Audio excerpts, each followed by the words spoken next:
guys. How are you?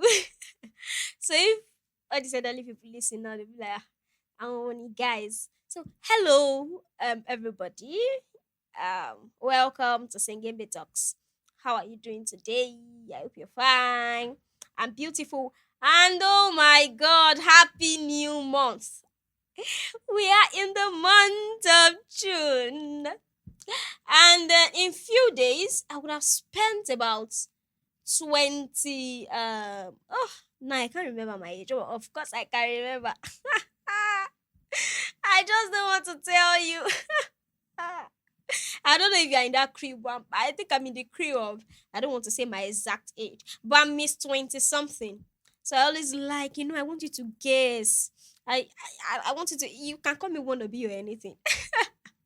But I just wanted to guess, I want to look like I'm a weird person so that you're going to guess that.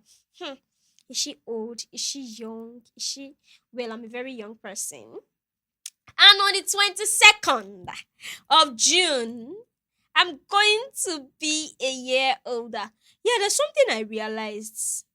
Not like I realized, I knew a long time ago, but I saw a post about it recently. And I thought to talk about it. Oh, sorry. And I thought to talk about it, and that is, please let me check it. Hey, as I was saying, it was about this thing, our age. For example, now let's say I am 10 right now. I am 10 years old right now, and then on the 22nd of June, I'm going to be 11 years old. Do you know that? Me, I used to know, but I just saw a post regarding it, and I said I was going to talk about this. Do you know that? Because I am 10 now and I'm going to be 11 on the 22nd of June. On the 22nd of June means I am already, how am I going to explain? Is on the 22nd of June is not the day that I am going to be 11 years old. No. It is the day my 11 years on earth is completed. That's the age I just completed. So the next day I'm going to be 11 years old plus I'm going to be going to 12 years old. So the next day is going to be 11 years, 1 day. 11 years, 2 days. 11 years, 3 days. So currently now, I'll say I am 10 years old and 300 and 350 something days until we get to that 365 days. And then I can now say I'm 11 years old. I don't know how to explain it very well, but when we are doing birthday, the year we are turning that year is the year we just completed, not the one we want to start. So if you are doing birthday today and you are 25, don't think that I'm just 25 years old. Wow. No, you just completed 25 years on it. And then that your birthday marks the beginning of your 26th year on it. You are getting old. Don't think you are young. I'm just 25 years old. I'm still very young. I have so much. I have so much ahead of me. Of course. But don't waste time. Don't waste time because time is going. Time is going. But no pressure. No pressure. No pressure. Yeah. And if you notice very well, I'm very excited this morning. Wow. I'm meant to wear a cap and bring a cupcake. And then what else should I have done? Because we have a sponsor already. Guys, we got a sponsor over the weekend. Yeah, over the weekend was very beautiful, yes. And this happened on Sunday morning. So I was discussing about my podcast with a potential investor. I was discussing with him, and then we went back and forth, back and forth, back and forth. And you know what? So stress free. I just got sponsorship. What's the word now? I don't know the word to use for it now, but we shall got sponsorship. So we now have one person. We got our first sponsor on Singinbee Talks. This can only be God. It can only, you people, you better stop playing with me now. Because I know this because if our sponsors are getting much, I will not talk to you people again. I'm going to start becoming very proud. You people don't know my character yet. Oh. You don't know my that was on a lighter mood, yeah, but I'm very, very excited. So we got a sponsor. And at the end of the episode, I'm going to mention the name of our sponsor. And very well, we are still looking out for other sponsors. We need other sponsors for Singing Talks. And this is a great feat. It's exciting. It's exciting. And I really appreciate everybody that is pushing the brand. I really appreciate everybody that is like looking forward for the best for Singing Talks. I really do appreciate every one of you. You are the reason we are where we are today. You are the reason every week you get an episode, and all of you that are always reaching out, you're always waiting, and on Friday you don't even wait for me to post, you just go to Spotify straight, and then you come to meet me. There are some people that on Friday they just go to Spotify straight, and when they don't get a new episode update there, they just come to my DM straight, thinking what's going on. I'll not be the one to say then wait now. I've not posted now. She busy if I post that so that people should go to Spotify. Wait. So really the support really means a lot to me. It means so much to me. It means a lot to me, and um I do not take it for granted. I do not take it for granted at all. At all.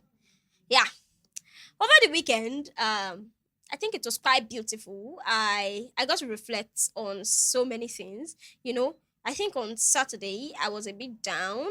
Nothing really. There was nothing wrong with me in all honesty. Nothing wrong with me. I was just I don't know. There's a way your emotions try to play games over you. So I don't know. Over the weekend I was feeling some kind of way. Like I don't know why I was feeling that kind of way, because of course it's not a way I should feel.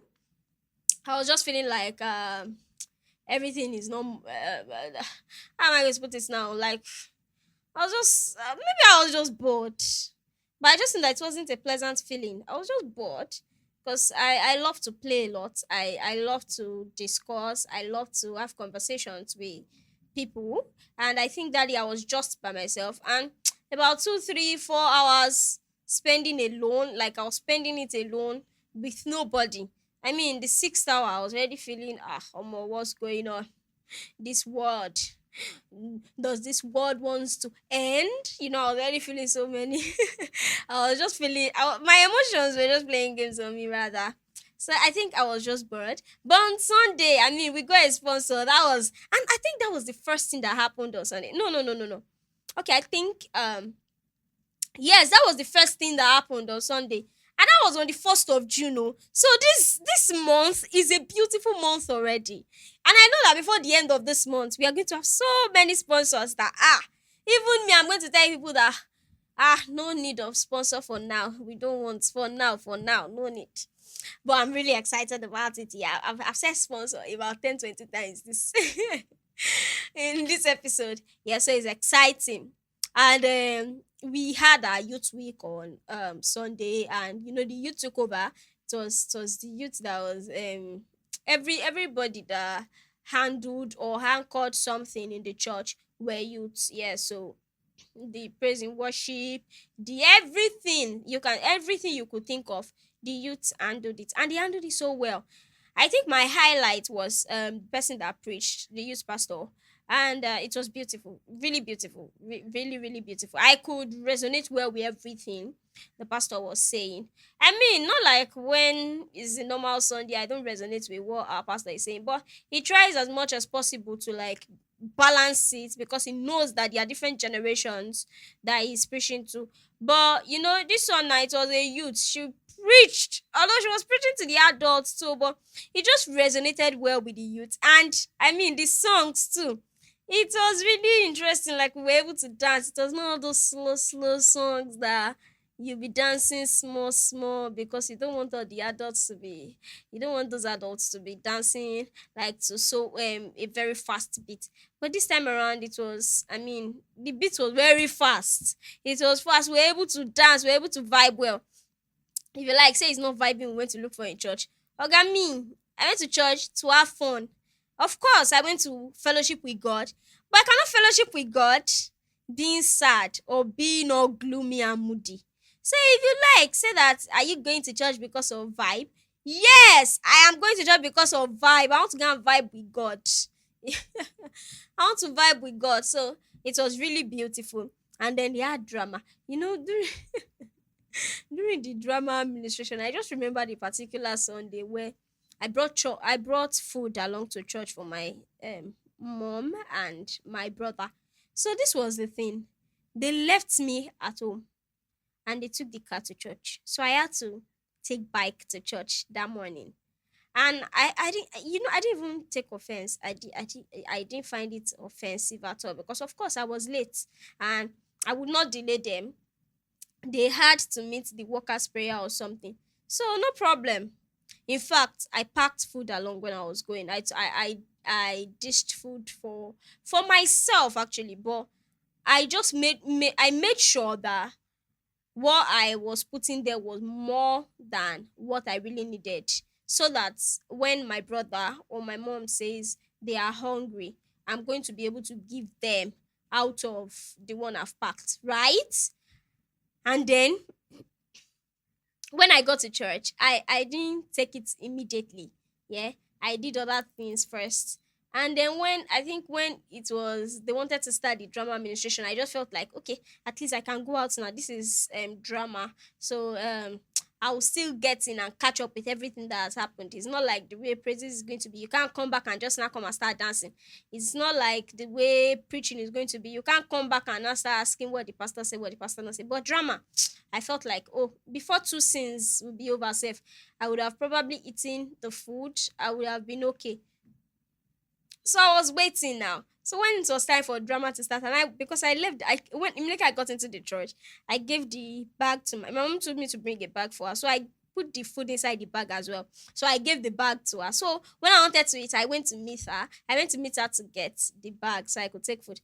And I went to meet her. I just saw my brother at the window. He was telling my mom, "Mommy, I'm hungry." Oh." I was like, "Oh my bro, food. Oh. Ah, okay, you know what? I was as the big sister that I am. I was like, okay, let me do big C. So you know what? Just carry the food. You go and eat first. First go and eat. I was like, just eat little out of it. Oh, then mommy to eat little out of it. Then I'll eat the rest. That was how I gave it to him. Oh. Ah, and I sat where my mom was. So immediately he sent someone to come and call my mom to come and eat her own too. So my mom too went out, but they were already doing the drama now. So my mommy too went out to go and eat her own. So I was like, okay, when my mommy comes back, I'm just going to go. That was how about two scenes, the next two scenes. I just saw the drama people. They were bringing plates inside, like in that scene they were meant to be eating. And I looked at the plates with them. It was it was my food. It was my food that they were eating. I said, ah, I saw that they were eating my rice. Ah, I saw the plate was sent to immediately I went outside. I just went to meet my mom. Mom was like, hey, all those people now, they said they wanted to eat. I just had to give them. You know, you cannot be eating and people are hungry. We can't be keeping food for you when people are hungry. Ah, God, I don't know what I wanted to do. I was so angry. I was livid. I didn't know what to do. I didn't know if I should be angry, if I should be sad. I was just, I don't know. Ah, God, I was so angry. Ah, what do you mean? I brought food for myself. I even gave it people to eat there. I even went to give it to drama unit. And they were using it to act drama. They finished that food right in my presence. Ah, I went to get something to eat. So when we did the drama that day, I just remembered that incident, and even when what they were doing was not yet funny, I was already laughing because I just remembered that. I mean, tragedy. Comedy is tragedy plus time. That I mean, something that wasn't really funny that happened, plus like just give it a period of time. After I give it a period of time, like maybe 2 weeks, 3 weeks, 4 weeks, when you get back to remember those things that happened then, it's just going to be very funny with you. So that's what I mean by tragedy. Comedy is tragedy plus time. So it was very funny to me at that point in time. Yes, and yeah, I remembered. I think yesterday morning. I remembered yesterday morning about there was this newsletter that there was this conversation my colleague at work had with someone, and she told me about the conversation so we could share it as a newsletter to our users. And I just thought to read it out to you because we were discussing um about something yesterday, and I thought we were going to discuss about it today, and that's love. How love is not enough. I feel like it's not like I feel like it may seem as though love is no longer enough in today's society. I mean, in today's world, yeah. What do I mean by love is no longer enough? You cannot just say you love somebody and you think that because you love that person, everything is going to work out fine without you like working or doing anything. Okay, now let me read out this newsletter to you before we dive into the episode for the day. Now, let me read it now. I'm coming, I'm trying to get that. Okay, found it. Beautiful, so fast. So, this is the newsletter, yeah, and I want to read it out to you. Over the weekend, I had a deep conversation with someone about love, how it works, why it sometimes doesn't, and what may have caused his previous relationship to fall apart. He shared something that stuck with me. He doesn't like his partner or anyone he's dating at the time to be vulnerable. He prefers the thrill of the chase. That pursuit excites him, it keeps him intrigued, almost like he's playing a game of chess, and winning is the goal. The moment someone opens up too quickly, becomes too emotionally available, or expresses love too freely, he pulls back. He sees it as a red flag. Sometimes that drains his energy. He wonders, why is she so soft? Why does she agree with everything? Why does she express love so openly, so soon? And it made me pause. It made me ask myself, what is love without vulnerability? How can you truly love someone if you are not willing to open up to them? How can you build something real if you are constantly guarding your heart, never letting them see who you really are and how you truly feel? I think vulnerability is the heart of love. It is the part that makes it real, that makes it deep. Love without vulnerability feels like performance, not connection. So I want to ask you, what's your impression of dating? Do you think it's possible to truly love someone without being vulnerable?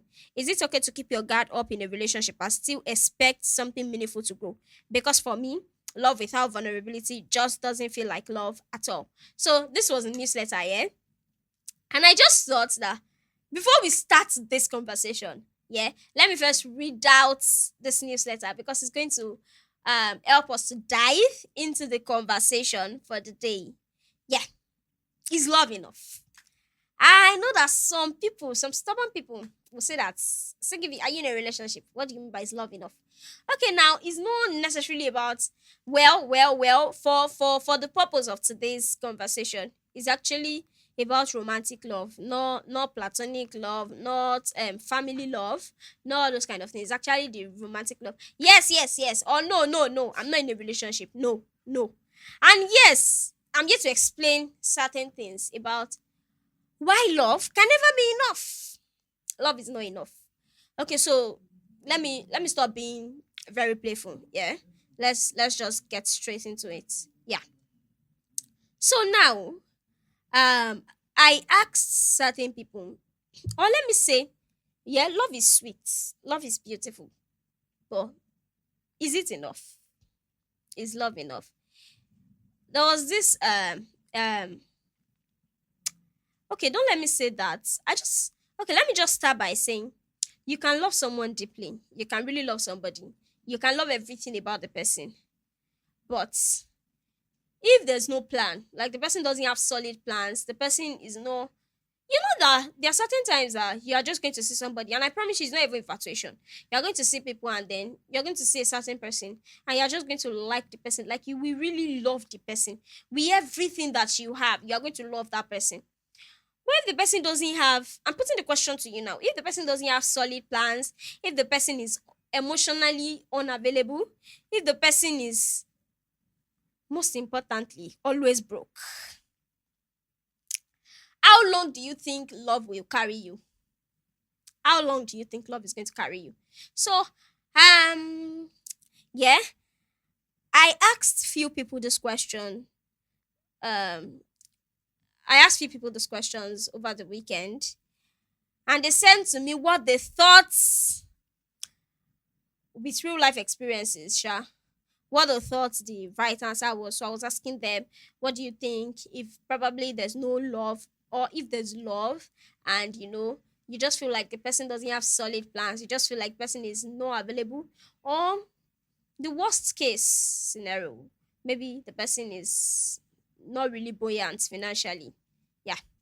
I even asked some females if they are going to, if they think they could date somebody that is financial, that is not financially okay as they are. Maybe they are more financially better than the person, if they would date people like that. And I got certain responses from them. And they sent me so many real life experiences, yes. And I thought there was one that caught my attention that I just want to read out. This one caught my attention so bad that I felt like, in as much as I want to discuss on it, I just have to read this one out so that if people are going to listen, you're going to hear it directly. And this is it. So, okay, where did this one start now? uh So back when I was in school, there was this girl. She was a law student.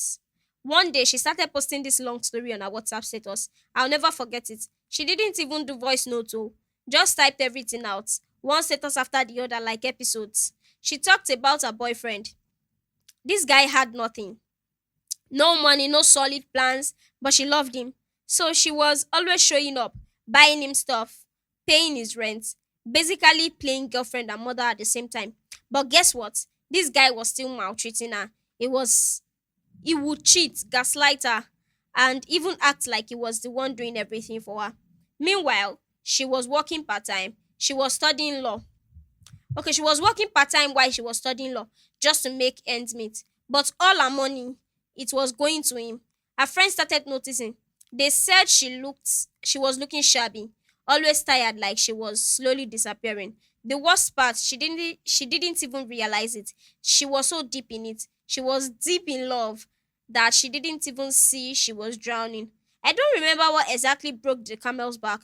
Maybe he cheated again or embarrassed her, but she finally spoke up. And she said something that stuck with me. I gave him everything and I lost myself. But now that I've left, I have peace. I look good. I'm glowing. And I finally feel like me again. I read this story, and man, the story made me think how people are in love. There are several people in love that are drowning. So many people don't have peace. So many people are in pains, but they think they are being loyal. They think they are being loyal.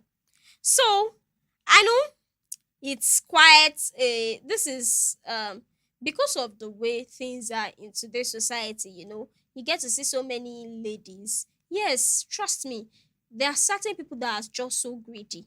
You get to see certain ladies talking about, if my boyfriend doesn't have this, if a man doesn't have this and that, he shouldn't date me. I can never date a man that does not have this. I can never date a man that does not have that. Coming from people that don't even have anything.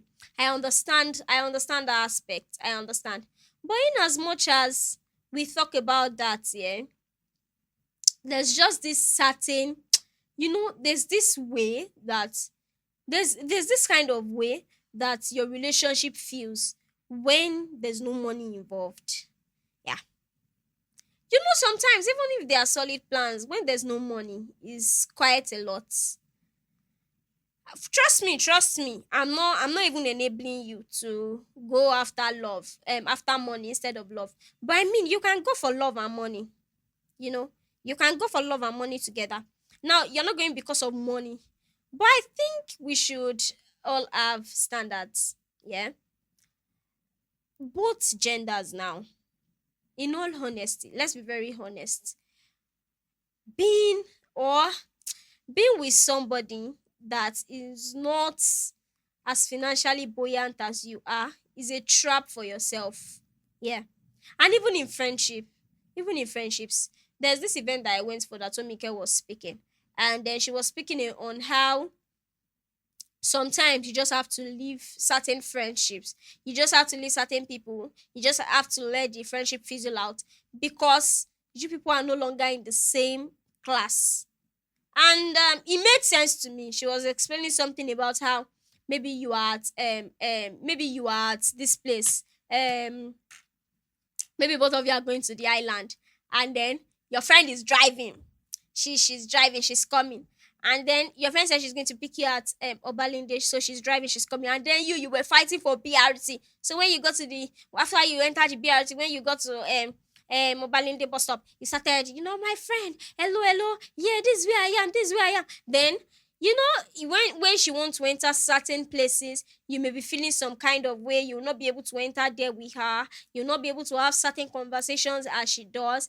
And it really made sense to me that there's this high level of classism that I'm even still going to talk about now. There's this high level of classism that we go through in the country. Yeah. But in as much as we are trying to fight against classism, there are just certain set of people that sometimes we just have to let them go. When we just have to let them go. If you're somebody that you're earning about let me say big money. If you're somebody that you're earning about 1 billion annually, and you are moving with somebody that is earning 500K annually, do you know that there's a problem? I understand though. I understand. I understand from the aspect that love covers it all. Love is the oh, what's the word now? Love is the universal thing. Sha, love covers it all. Sha. But now, sometimes when it's even men that are earning more, is sometimes better. Like it's sometimes just easier because men are ego now. They just want to show. But I promise you, with time, it's going to get really difficult, even for the man. The fact that he just keeps spending and spending. Your lifestyles are different. Your lifestyles are different. This person is thinking, I don't know, do I even know all these big, big places now? This person is thinking 1 million. You are thinking 10K. That is it. Maybe when people are going out or when people want to get food, you are budgeting sweet sensation, and then you just get something of 20K max. Like, right? Because I'm moving out with him and he's really rich. This guy, he is thinking Sheraton, that if people will just enter and go and eat something there, if people will just chill, and when you were taking 20K, he is thinking like 500K.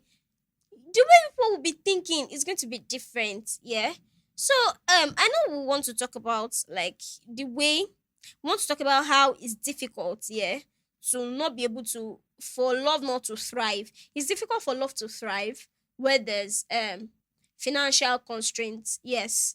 But to avoid it, really, just move with somebody that is of your class. Just move with somebody that is in your class. That's why you get to see certain people that they are going to complain about. You see certain ladies that they will complain about people giving them money. And yes, it's very good to appreciate. They will complain about certain people giving them money, maybe like 1 million. We see it a lot online. Maybe a guy sends them 1 million and then they are going to reply with T. T as in T for thanks. So they will just say T. And then the guy will be so pained. I gave her 1 million. She's saying T. This may be somebody that 1 million is very, very small to her. And in all honesty, it's not that men are giving her much more. Maybe she's earning so much more. She has seen much more than what you are giving her. She just, that there's this kind of money you are going to give people that will make you feel, very, very, very, will make those people feel ridiculous. For example, picture it this way. With the way I am, all of us all know. We all know that I don't have money. We know. Okay, good. Thank you. This is the last time I should hear you. People should not say it anywhere again that I don't have money. It's just between you and I. We know that I don't really have money. Good. So now, imagine, and I tell somebody that I'm looking to start a business, and I really need money. So I would appreciate if you could just give me something. Or, in as much as we are in this community together, yeah, and I need sponsors. So we have been looking out for sponsors for a while now. And then somebody reaches out and says he wants to be a sponsor. And then I'm not like, thank you so much. God bless you, sir. And the person now says, okay, send me your account number. And I send my account number. The person now sends me 15 naira.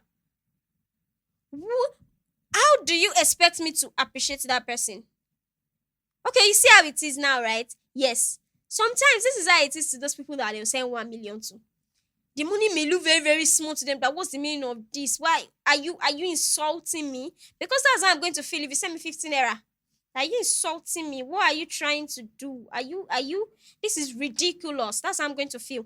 So really sometimes it's like that for people like that. It's just because we are not them yet. Me, if you give me 1 million, whoa, I'll worship you. It's just because we are not there yet. Do you understand what I'm saying? So sometimes it's just better to be in like relationships with somebody that is like in your own financial class.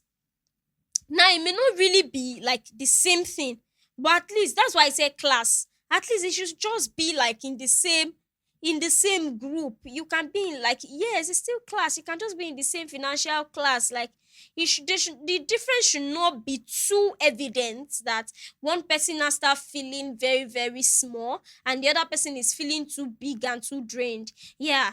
So in as much as we have discussed that, now we're talking about if love is really enough. Yeah. So because of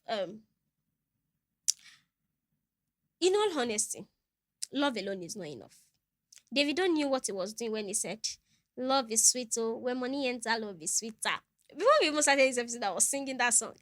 Really, love is not enough. If you want to love somebody, I used to say all those things. If you want to, if as somebody, if you don't have this kind of particular amount in your account and you're in a relationship, you have no business being in a relationship. Those people are not joking because you're going to be tired of the relationship.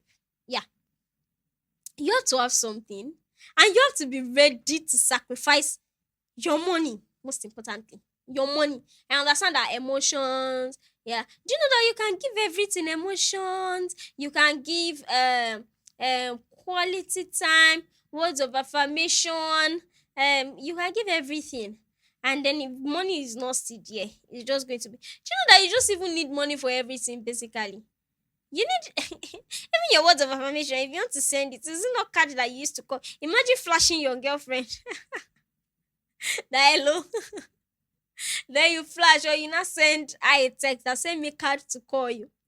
I want to quickly tell you your words of affirmation for today. So that was on a lighter mood, yeah. But really, you need money to thrive in relationships. Um um you need to be available emotionally to thrive in relationships. You need solid plans to be able to thrive in relationships. You need to be sensible, actually. You need to really be sensible to be able to thrive in relationships. So that's it for today. Is love enough? No, it is not. Love is the ultimate thing, yeah, but you need other factors to like put them together. You need other factors to put together to make it really, really, really, really important. You really need to put other things together to make love work out.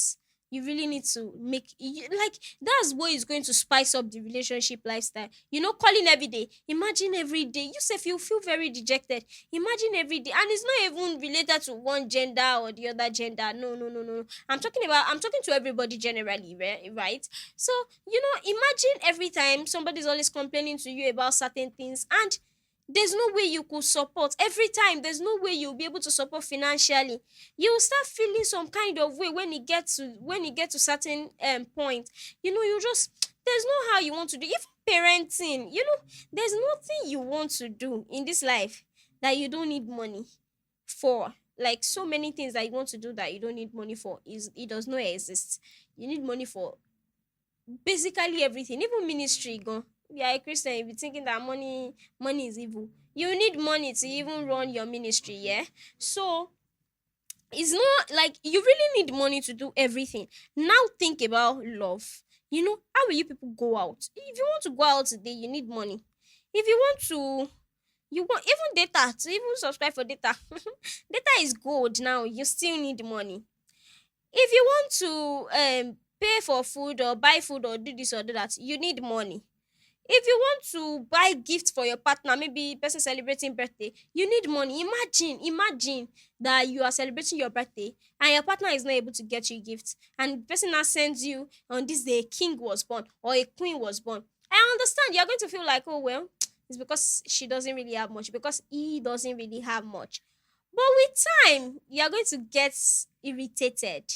With time, you are going to really get irritated. We may want to pretend, but we just need to be honest with the fact that We just need to be honest with the fact that sometimes, or most times, love alone is not enough. You need other things, other factors to make your love life really prosper. And that's where money comes in. So I'm talking to everybody in one relationship or the other that you are tired of the relationship, right?